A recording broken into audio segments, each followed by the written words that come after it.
Hi folks, it's Andrew here from Plainfield Public Library, and I'm back once again with another episode from our classic serials. Today we're moving on to episode 4 of our retelling of the stories in The Adventures of Sherlock Holmes, which, as you may know, is actually a series of short stories. This is going to be the beginning of short story number 4, which is called The Boscombe Valley Mystery. So if you're new here, you might want to check back on our YouTube channel. You'll see that there are other episodes in this series. We've actually been running classic serials like this one for a couple of years, but we've just made the change over from Facebook Live. So if you're familiar with the library's Facebook pages, you'll actually find our archives of over a dozen classic books on that. Meanwhile, we're back today with, as I said, episode 4 from The Adventures of Sherlock Holmes. So let's carry on and enjoy the Boscombe Valley Mystery. Thanks for joining us. We were seated at breakfast one morning, my wife and I, when the maid brought in a telegram. It was from Sherlock Holmes, and it ran in this way. Have you a couple of days to spare? I've just been wired for from the west of England in connection with the Boscombe Valley tragedy.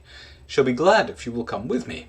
Air and scenery perfect. Leave Paddington by the 11:15. What do you say, dear? Said my wife, looking across at me. Will you go?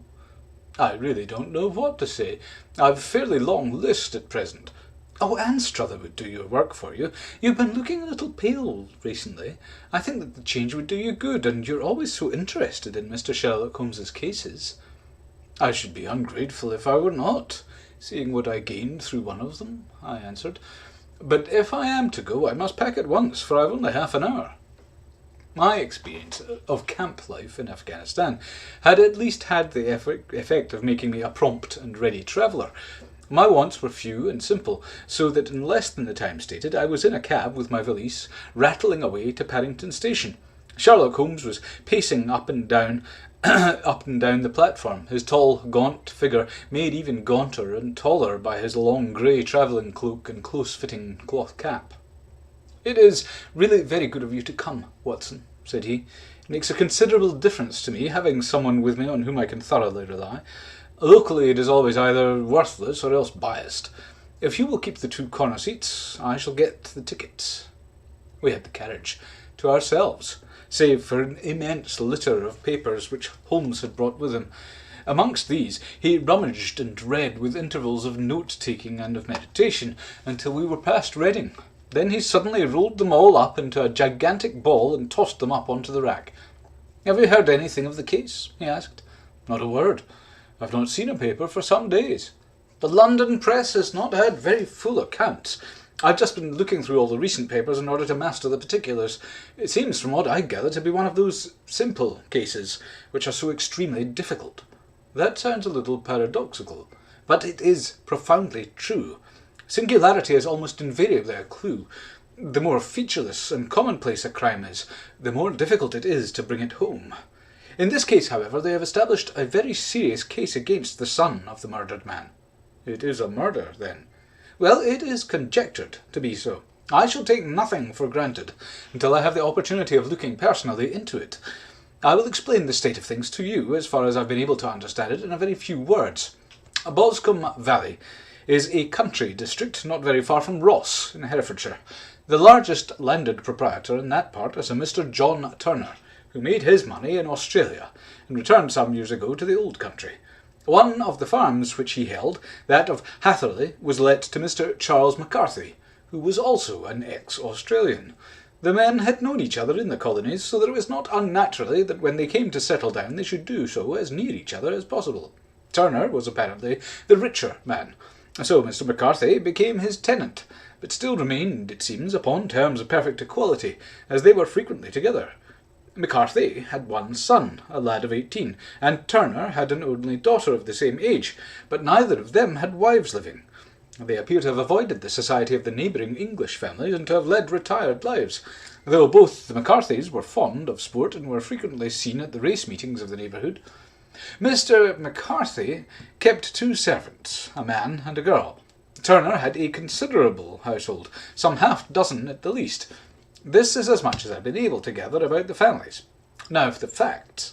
On June 3rd, that is, on Monday last, McCarthy left his house at Hatherley about 3 in the afternoon and walked down to the Boscombe Pool, which is a small lake formed by the spreading out of the stream which runs down the Boscombe Valley. He had been out with his serving man in the morning at Ross, and he had told the man that he must hurry as he had an appointment of importance to keep at 3. From that appointment, he never came back alive. From Hatherley farmhouse to the Boscombe Pool is a quarter of a mile, and 2 people saw him as he passed over this ground. One was an old woman whose name is not mentioned, and the other was William Crowder, a gamekeeper in the employ of Mr. Turner. Both these witnesses deposed that Mr. McCarthy was walking alone.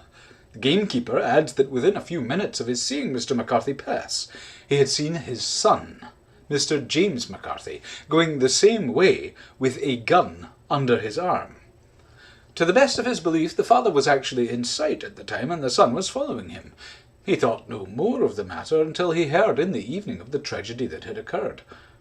The 2 McCarthys were seen after the time when William Crowder, the gamekeeper, lost sight of them.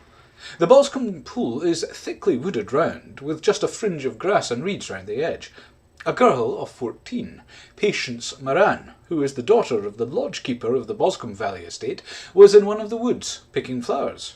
She states that while she was there, she saw at the border of the wood and close by the lake Mr. McCarthy and his son, and that they appeared to be having a violent quarrel. She heard Mr. McCarthy the elder using very strong language to his son, and she saw the latter raise up his hand as if to strike his father. She was so frightened by their violence that she ran away and told her mother when she reached home that she had left the 2 McCarthys quarrelling near Boscombe Pool, and that she was afraid they were going to fight. She had hardly said the words when young Mr. McCarthy came running up to the lodge to say that he had found his father dead in the wood and to ask for the help of the lodge-keeper.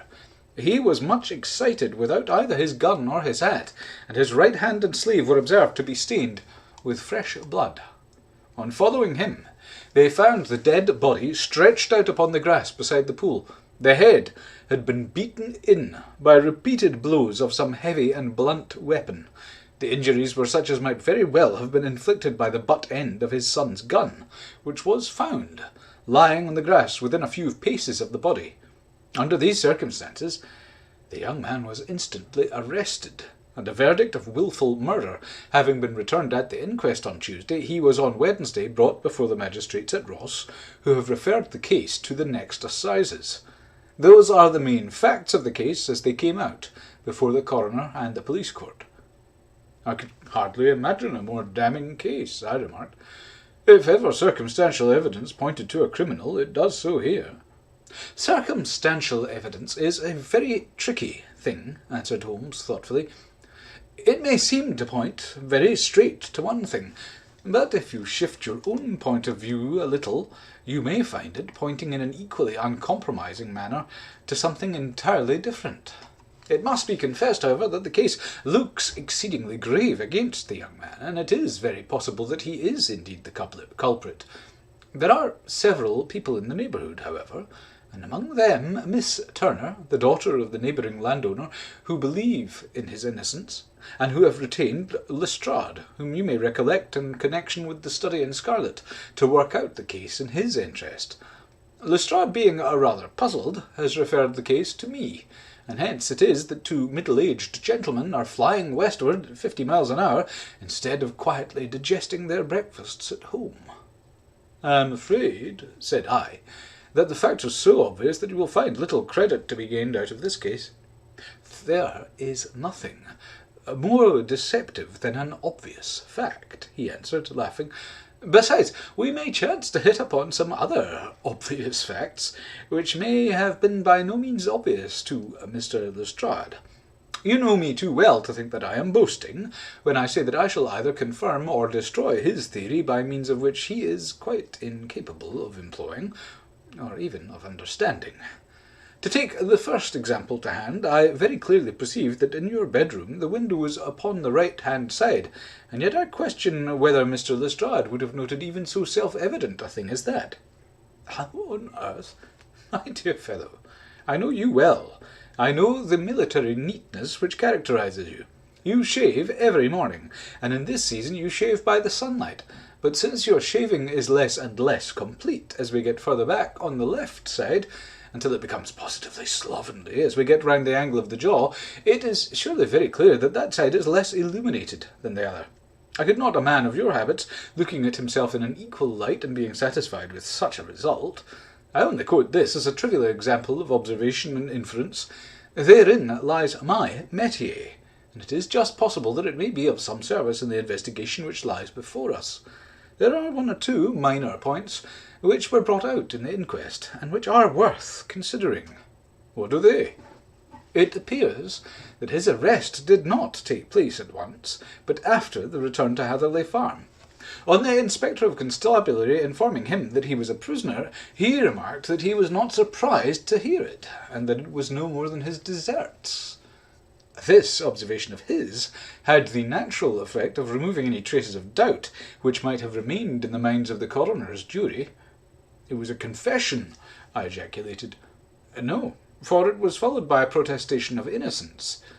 Coming on the top of such a damning series of events, it was at least a most suspicious remark. On the contrary, said Holmes, it is the brightest rift which I can at present see in the clouds. However innocent he might be, he could not be such an absolute imbecile as not to see that the circumstances were very black against him.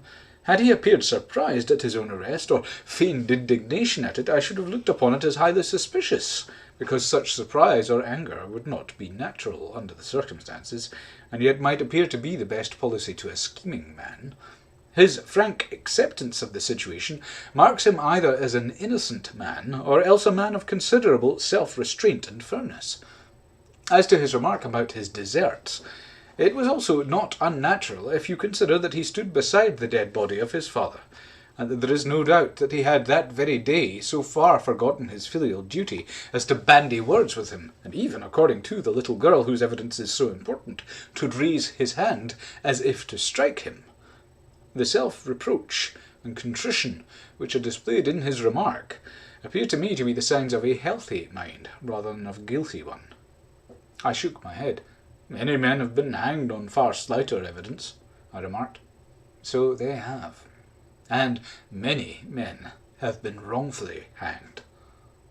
What is the young man's own account of the matter? It is, I am afraid, not very encouraging to his supporters, though there are one or two points in it which are suggestive. You will find it here, and may read it for yourself. He picked out from his bundle a copy of the local Herefordshire paper, and having turned down the sheet, he pointed out the paragraph in which the unfortunate young man had given his own statement of what had occurred. I settled myself down in the corner of the carriage, and read it very carefully.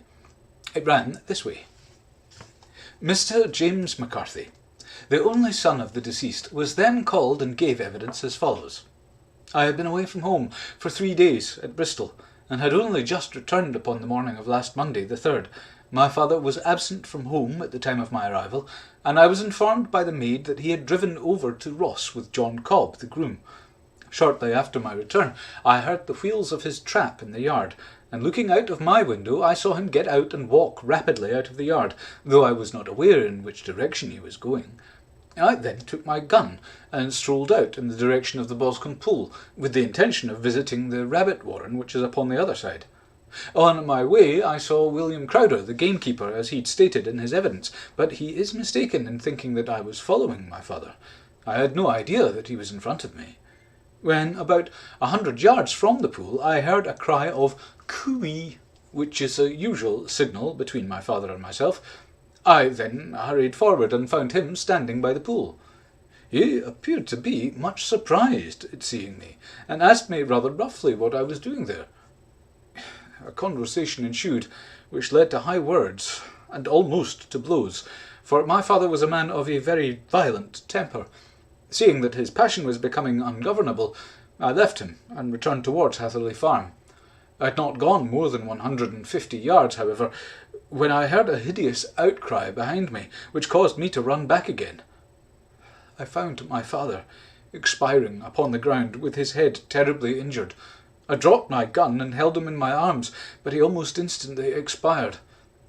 I knelt beside him for some minutes, and then made my way to Mr. Turner's lodge-keeper, his house being the nearest, to ask for assistance. I saw no one near my father when he returned, and I have no idea how he came by his injuries. He was not a popular man, being somewhat cold and forbidding in his manners, but he had, as far as I know, no active enemies. I know nothing further of the matter. The coroner: Did your father make any statement to you before he died? Witness: He mumbled a few words, but I could only catch some allusion to a rat. What did you understand by that? It conveyed no meaning to me. I thought that he was delirious. What was the point upon which you and your father had this final quarrel? I should prefer not to answer. I am afraid that I must press you. It is really impossible for me to tell you.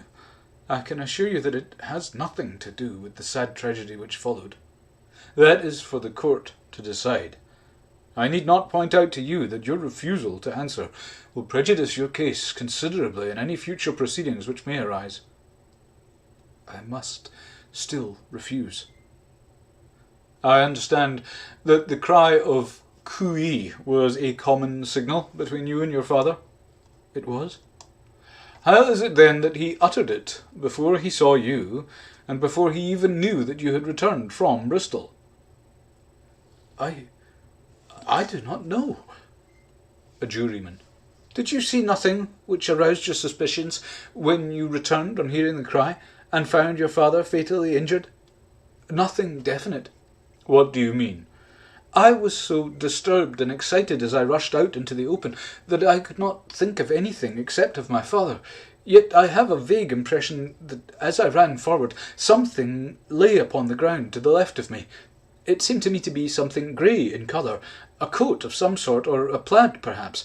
When I rose from my father I looked round for it, but it was gone. Do you mean that it disappeared before you went for help? Yes, it was gone. You cannot say what it was?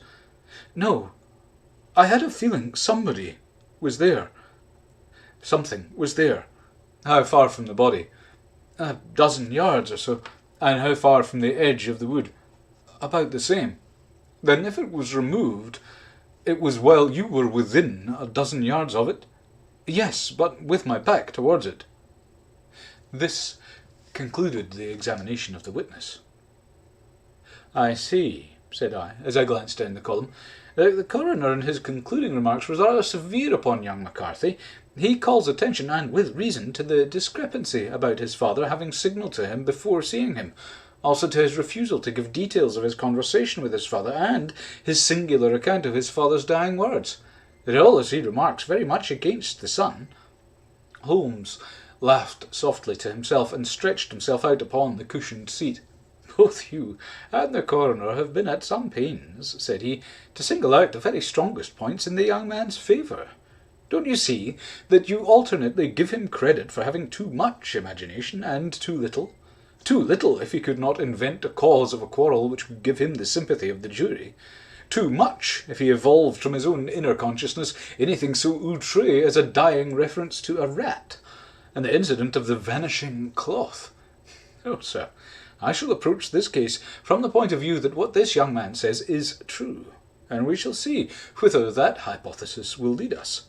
And now here is my pocket Petrarch, and not another word shall I say of this case until we are at the scene of action. We lunch at Swindon, and I see that we shall be there in 20 minutes. It was nearly 4 o'clock when we at last, after passing through the beautiful Stroud Valley and over the broad gleaming Severn, found ourselves in the pretty country town of Ross. A lean, ferret-like man, furtive and sly-looking, was waiting for us upon the platform. In spite of the light brown dust-coat and leather leggings which he wore in deference to his rustic surroundings, I had no difficulty in recognising Lestrade of Scotland Yard. With him we drove to the Hereford Arms, where a room had already been engaged for us. "I have ordered a carriage," said Lestrade, as we sat over a cup of tea. "I knew your energetic nature, and that you would not be happy until you had been at the scene of the crime." "It was very nice and complimentary of you," Holmes answered. "It is entirely a question of barometric pressure." Lestrade looked startled. "I do not quite follow," he said. "How is the glass?" 29, I see. No wind. and not a cloud in the sky. I have a case full of cigarettes here which need smoking, and the sofa is very much superior to the usual country hotel abomination. I do not think that it is probable that I shall use the carriage tonight." Lestrade laughed indulgently. "You have no doubt already formed your conclusions from the newspapers," he said. "Case is as plain as a pikestaff, and the more one goes into it, the plainer it becomes. Still, of course, one can't refuse a lady, and it is such a very positive one, too. She's heard of you, and would have had your opinion, though I repeatedly told her that there was nothing which you could do which I had not already done. Why, bless my soul, here's her carriage at the door." He'd hardly spoken before there rushed into the room one of the most lovely young women that I have ever seen in my life. Her violet eyes shining, her lips parted, a pink flush upon her cheeks, all thought of her natural reserve lost in her overpowering excitement and concern.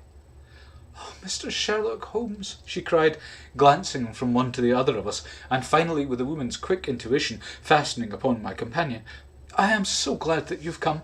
I've driven down to tell you so. I know that James didn't do it. I know it, and I want you to start upon your work knowing it too. Never let yourself doubt upon that point. We have known each other since we were little children, and I know his faults as no one else does, but he is too tender-hearted to hurt a fly. Such a charge is absurd to anyone who really knows him." "I hope we may clear him, Miss Turner," said Sherlock Holmes. "You may rely upon my doing all that I can." "But you have read the evidence. You formed some conclusion. Do you not see some loophole, some flaw? Do you not yourself think that he is innocent?" "I think that it is very probable." "There, now," she cried, throwing back her head and looking defiantly at Lestrade. "You hear? He gives me hopes." Lestrade shrugged his shoulders. "I am afraid that my colleague has been a little quick in forming his conclusions," he said. "But he is right. I know that he's right. James never did it. And about his quarrel with his father, I am sure that the reason why he would not speak about it to the coroner was because I was concerned in it." "In what way?" asked Holmes. "It's no time for me to hide anything. James and his father had many disagreements about me. Mr. McCarthy was very anxious that there should be a marriage between us. James and I have always loved each other as brother and sister, but of course he is young and has seen very little of life yet, and well, he naturally did not wish to do anything like that yet. So there were quarrels, and this, I am sure, was one of them." "And your father?" asked Holmes. "Was he in favour of such a union?" "No, he was averse to it also. No one but Mr. McCarthy was in favour of it." A quick blush passed over her fresh young face as Holmes shot one of his keen, questioning glances at her. "Thank you for the information," said he. "May I see your father if I call tomorrow?" "I'm afraid the doctor won't allow it." "The doctor?" "Yes. Have you not heard?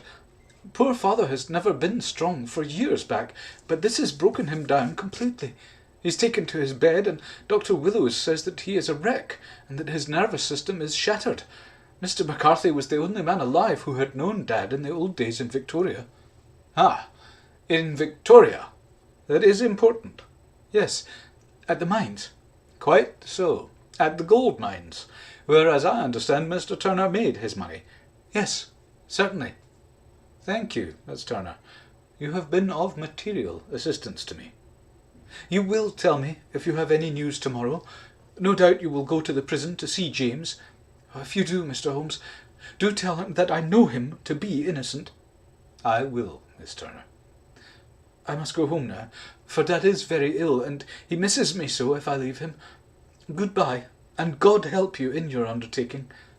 She hurried from the room as impulsively as she had entered, and we heard the wheels of her carriage rattle off down the street. "I'm ashamed of you, Holmes," said Lestrade with dignity after a few minutes' silence. "Why should you raise up hopes which you are bound to disappoint? I'm not over-tender of heart, but I call it cruel." "I think that I see my way to clearing James McCarthy," said Holmes. "Have you an order to see him in prison?" "Yes, but only for you and me." "Then I shall reconsider my resolution about going out. We still have time to take a train to Hereford and see him tonight?" "Ample." "Then let us do so. Watson, I fear that you will find it very slow. but I shall only be away a couple of hours." I walked down to the station with them, and then wandered through the streets of the little town, finally returning to the hotel, where I lay upon the sofa and tried to interest myself in a yellow-backed novel.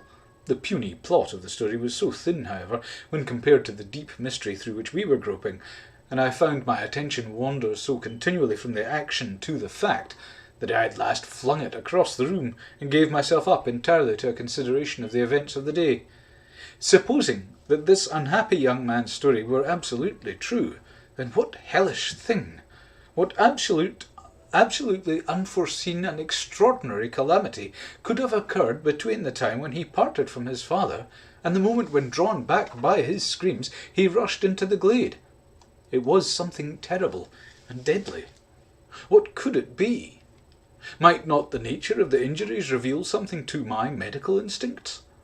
I rang the bell and called for the weekly county paper, which contained a verbatim account of the inquest. In the surgeon's deposition it was stated that the posterior third of the left parietal bone and the left half of the occipital bone had been shattered by a heavy blow from a blunt weapon. I marked the spot upon my own head. Clearly such a blow must have been struck from behind. That was to some extent in favour of the accused, as when seen quarrelling he was face to face with his father. Still, it did not go for very much, for the older man might have turned his back before the blow fell.